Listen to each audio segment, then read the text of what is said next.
Comment ça s'est passé au niveau du recrutement? Super, parce que les jeunes ont répondu présent et du coup c'est un réel avantage pour nous de rencontrer directement à la source, on va dire, ces candidatures.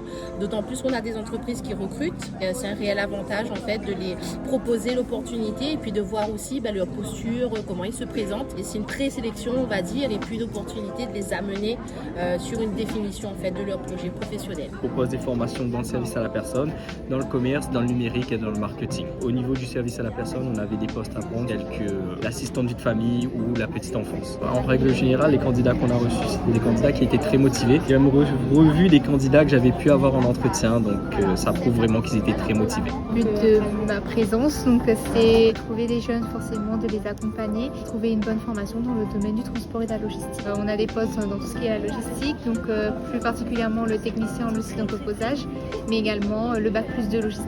On propose des formations du bac+2 jusqu'au bac+5, donc il faut avoir le niveau bac pour venir chez nous. Et on a plusieurs formations, donc de la communication digitale au réseau et au développement. Sachant qu'après, on peut avoir des domaines d'expertise à partir du master dans l'entrepreneuriat, dans la cybersécurité et dans l'intelligence artificielle aussi.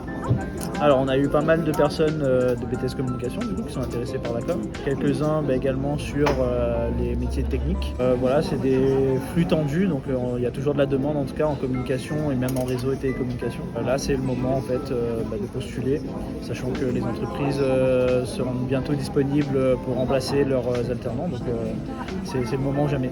On a eu pas mal de candidats qui se sont présentés, qui étaient quand même intéressés par les formations qu'on proposait, surtout les offres qui étaient affichées. Alors, les offres sont principalement dans le domaine tertiaire, donc en lien avec nos formations évidemment, avec des postes dans le domaine du secrétariat à l'administration.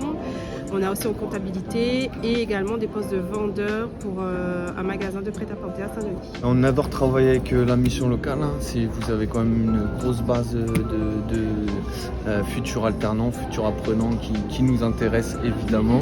Aujourd'hui, on avait beaucoup d'employés de libre-service, de vendeurs polyvalents, hôtesses de caisse, hôtes et hôtesses de caisse. Qu'est-ce qu'on avait d'autre? Vente en boulangerie, en station-service, énormément d'offres. Beaucoup de candidats aujourd'hui, je dirais une trentaine, quarantaine, voire même de candidats. Donc le principe aujourd'hui de la journée, c'est juste vraiment de les inscrire pour les revoir un petit peu plus longuement chez nous, pouvoir étudier leurs projets professionnels un maximum et leur proposer des entreprises en adéquation avec celles-ci. On est venu proposer des offres sur des contrats d'apprentissage, sur le CAP accompagnant éducatif petite enfance. Des offres qui sont à pourvoir tout de suite, avec des démarrages de poste certainement pour la rentrée scolaire, avec notamment l'entreprise de garde d'enfants à domicile Baby Chou. Comment avez-vous trouvé les candidats qui se sont présentés? J'ai trouvé que les jeunes étaient bien préparés, que d'une manière générale il y avait une bonne posture, donc ça veut dire qu'il y a eu un travail en amont et donc je félicite l'équipe de la mission locale Nord pour le travail qui a été effectué. 20 candidats, donc motivés à travailler dans les secteurs de la restauration, du commerce, voilà, de profils divers et variés, mais en tout cas ça nous permettra de fournir des candidatures à nos partenaires.